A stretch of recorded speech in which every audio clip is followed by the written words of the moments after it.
You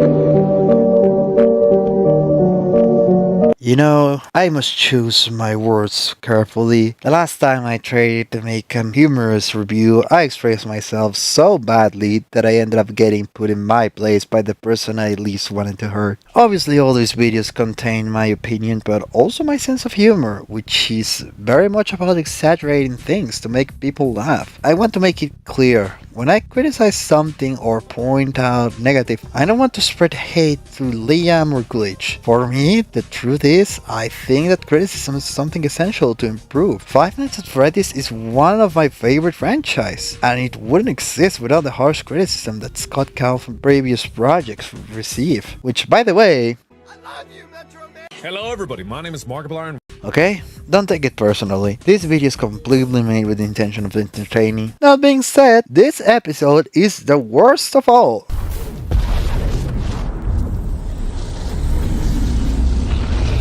So it begins.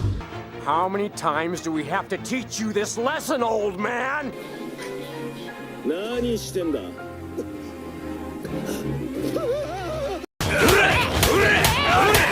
I know I'm starting off strong, but I had left the cliffhanger and hey, here we are. The truth is, the episode is not terribly bad. Rather, the problem is the chapter as part of the series. You know, I think it's best to start right away. I'll explain it better during this summary and later opinion. But to give you an idea, so far I've summarized all the episodes from memory, and this is the only one I have to watch again because it didn't stick in my mind like the others. I won't explain how we got to this point. I already done it several times, so you can watch the previous videos I made. Again, I won't ask you to leave a like and subscribe. I'll just ask that if you like it, share this so more people know about this series. Without anything else to say, let's start with episode 4, called Cabin Fever, or in Spanish, Síndrome de la Cabina.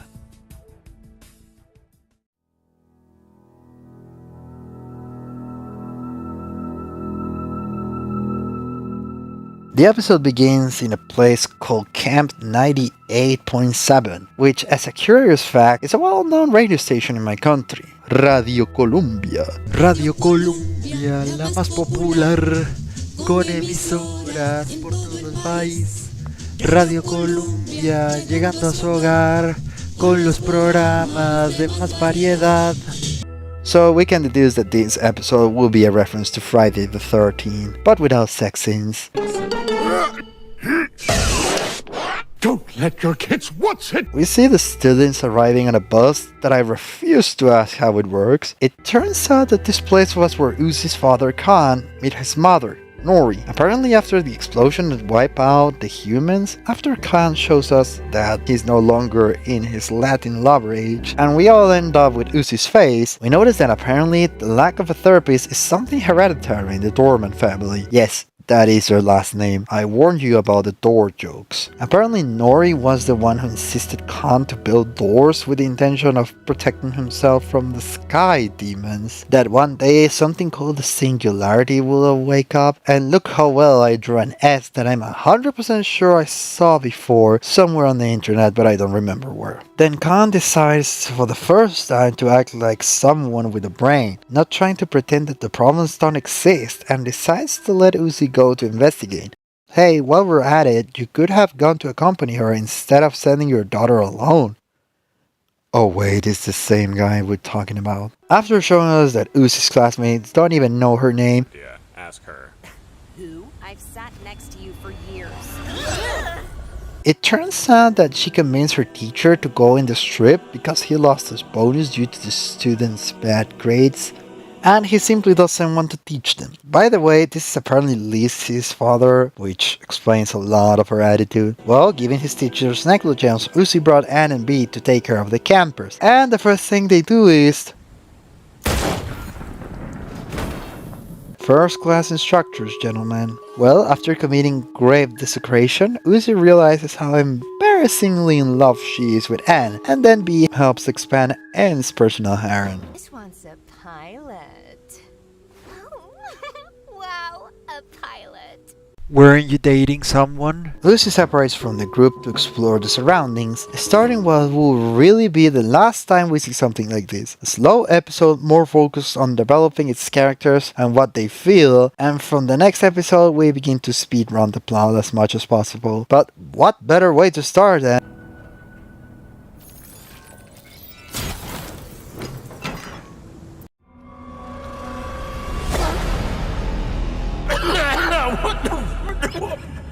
yes? Uzi went from breaking glasses without being able to control herself to becoming a master solver. Now she can use the solver like it was nothing. When did she learn to use it? Who knows? Do solver users automatically know how to use it when they fully awaken it? That will be the most boring option possible. Was there a time skip? It seems that some time passed from episode 3 to 4, but how much time exactly? Did she learn to use the solver in less than a week? Well, that will be very convenient, although not impossible. Was there a time skip of several months? God, I hope not. Why? If that was the case, do you know in which other series several months passed between episode and episode? No thanks. Okay, let's continue with the story. I'll talk about this later. Well, Uzi investigates the place, which is in ruins with a rather terrifying atmosphere. Here we found out that dogs are safe and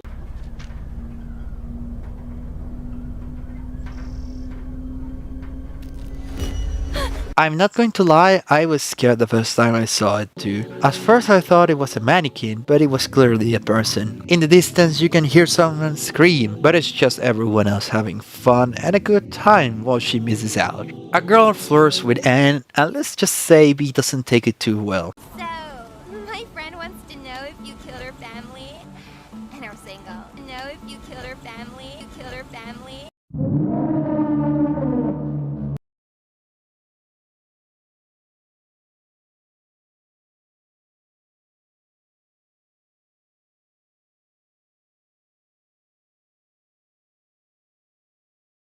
The others are having a good time and she can't join, she starts to lose control of her powers. We also see that she stole parts of the corpses from Doll's house to consume them, since it seems that she starts to overheat. But before consuming them, V appears, who is confirmed to know more than she appears, but honestly, she seems more like an overly jealous ex than something else more interesting. Anyway, V threatens Uzi, which didn't help her mental state and will take its toll on her in the future. Well, after that, you'd think that Uzi will stop using her powers so often, but it seems that she didn't understand the message, which once again makes me doubt how much time passed between the episodes for her to feel so confident about using those powers. On a completely unrelated note, I love Uzi's bad bag. Lich, put it out as merchandise and I'll buy it. Anyway,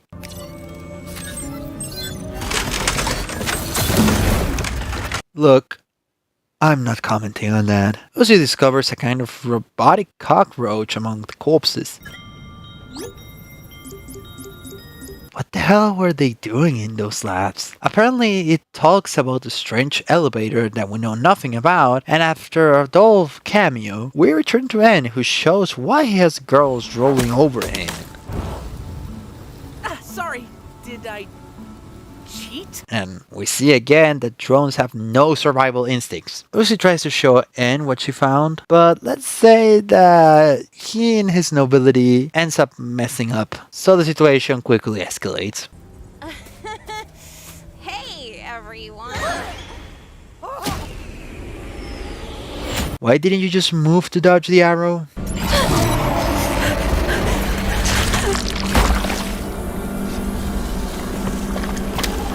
That's creepy. That look is worrying. Yeah,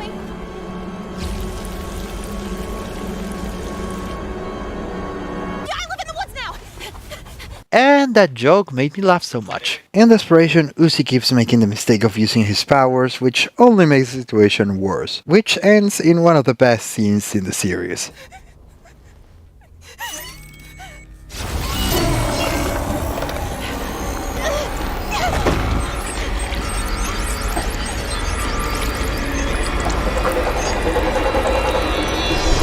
We return to Anne and B, who is apparently determined to kill Uzi, but then gets fed up with all of B's scrap and dusties. Because you won't tell me! That really hurt. Up to this point, B was saying that she was doing what was best for N, no matter if he ended up hating her. But I think it's not until this point that B seems to understand the true weight of what it means to say, even if you hate me for it. They argue a little more until N goes to investigate and asks B to take care of the campers. And after seeing the best safe I ever seen in my life, Hot? Not hot? You're too good for him. Please don't kill me, please don't, no, I don't want to die, please don't kill me, please don't. and adding another one to the harem, let's say that B doesn't care what happens to the group and just leaves. Well, since this is a reference to Friday the 3rd, a couple walks away to Don't let your kids what's it? kiss, to later be killed by Uzi, and on the other hand explores the surroundings and finds out a tape called Zombie Drones, while having flashbacks and not realizing that someone is watching him from behind. It seems that Rebecca managed to escape from there with great difficulty though, and goes to warn the rest of the group, which ends in a massacre of Uzi's classmates who are slaughtered by our protagonist, until it is Lizzie's turn, who is saved just in time by B, who tells us about a certain Sin of whom we know nothing yet, but she seems to know and apparently ruin her life or something. Uzi, seeing herself cornered, loses control again and proceeds to wipe the floor with B. Fortunately, Anne arrives and manages to calm Uzi down, launching her into the stratosphere. Okay, that's it, you little son of a bitch!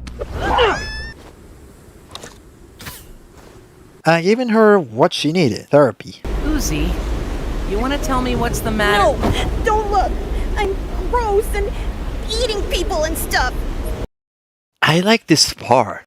We can understand what is going on in Uzi's head. His power get out of control due to use and his emotions, so it makes sense that she lost control the way she did. Deep down, Uzi is not just this emo edgelord because you don't understand my pain, Dad. Even though in his case, it's kind of true. Instead, we know that Uzi never had anyone by her side. Han was an absent father. In fact, we could even talk about an abusive behavior of child abandonment. She also didn't get along with her classmates and her attitude clearly didn't help, but we see from where it comes from. But despite a lot of humor being made of Uzi, she really is a very lonely person. She truly never had anyone by her side, and the only people she knew either ignore her or treat her like a freak, which explains why she has such an edgy and defensive attitude all the time. No one treated her well, so it makes sense that she always acts like she's going to get into a fight. But now she finally has a friend, and someone who finally treats her well and with whom she can be a good friend. For the first time, she's not afraid to open up, to show her weakness. But that person is loved by everyone and makes it look so easy. And if it is so easy for that person to make friends, what guarantees that he will not simply become friends with other people that is better than her and abandon her? I know that as viewers, we know that Anne wouldn't do that, but in the eyes of a lonely person who has never had any connections with anyone like Uzi, who surely knows it too, but his subconscious is always there. It's something you can't avoid. We all have irrational fears that even though rationally we know that there's nothing, our subconscious doesn't stop thinking about it. The what if? And all that was going on through Uzi's mind. A person with low self-esteem, which is normal in people with low self-esteem, to exalt themselves and be desperate to prove that they are better than the others, to feel that they are worth something, to convince themselves that they are not useless. So you have a lonely person with low self-esteem who doesn't know how to relate to anyone, who finally finds a person with whom she feels safe and with whom she can open up emotionally. And obviously she's going to feel jealous, see how what to her is something so difficult for the other person is not at all, and feel afraid of losing that person because surely he will find someone better than you. After all, it's not too difficult to find someone better than you. It's normal for someone like Uzi to not know how to control her emotions, which made her lose control and kill her classmates, since she subconsciously saw them as threats. During the fall, we see that her self-esteem problems come together with shame that Anne sees her like that as a monster. All this comes together forming a cocktail that makes her fear of abandonment explode. For the first time, she's not alone, and the idea of being alone again, completely alone in the world again, terrifies her. And on the other hand, handles the situations very well. I mean, he's emotional support personified, making it very clear that he does not intend to abandon her, and that obviously it is worrying that she's killing people and growing monster wings, but if they lose control and panic, they will not solve anything. So the best thing is to go little by little, baby steps. God damn it, this is cinema! After the fall, Uzi finally calms down and everyone returns home. On the way, we see that B takes credit for the disappearances of the campers so that Ann and Uzi don't get in trouble. And in the end, we see how the sun burns Uzi. Fun fact, drones doesn't look like this when sleeping. They look like this. So Uzi was pretending to be asleep to take Ann's hand, but he politely rejects it, which to me indicates that despite liking her, Ann's feelings are not romantic. And Uzi's development arc will be learning to be a better person, not only with Ann, but with everyone else, without needing to be dependent on Ann. Fucking hell, this is big! I mean, it's very clear. Didn't we all see it? Ann hasn't shown feelings for Uzi. I don't think that at the end, out of nowhere, he'll show feelings and they'll end up being a couple, right?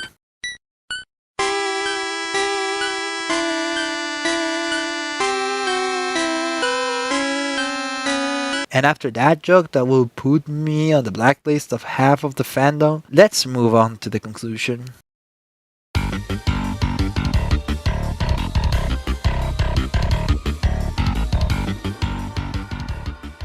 Okay, I'll be honest, I remember the episode much worse, but after analyzing it, I realized that on its own, like I said, it's not that bad. As a singular episode of a series, it's not bad. And I think that the worst position as an individual chapter maybe can go to the next one. But why do I say this? Well, let's start with the good. First of all, the obvious thing is the pacing. Look, I'll be honest, for me a series or movie that feels rushed is not a good one. An example? I think it's clear. A fast pacing works in specific moments. For example, in Revelation episodes, when a series has been building mysteries and suddenly everything explodes. But even on a personal level, I hate it when something feels rushed. This chapter, on the other hand, is what I love. It takes its time and is in no hurry to speed up the plot as much as possible. It focuses more on the internal conflict that the protagonist has, which is really well done, and I like it a lot. As I said, enjoy it because it won't happen again. It's kinda like the Amazing Digital Circus episode 2. Yes, it has a plot, there's things going on in the middle, but for example, in the Amazing Digital Circus, the second episode is focused pretty much entirely on Pomni's development arc, on her as a character and his development. Doesn't ignore the plot of the episode, but it's not the focus. It takes its time for us to see the protagonists interact with themselves. Here, it's not at the same level, but I like it. I like it just seeing the characters having a moment. On the other hand, I love Tolbert Uzi's design. She's an abomination of metal and flesh, as if they were trying to copy the merge drones but with organic parts. The second thing is the soundtrack. Even though the problem is often talked about when referring to good music from the series, Solver Uzi is my favorite song. On the other hand, I like that they give us the touches of lore that serve to remind us that the plot is still there, but without taking the focus of the development of the protagonist. And well, Ann's harem keeps growing, I guess. I have nothing else to say, so let's go with the bad.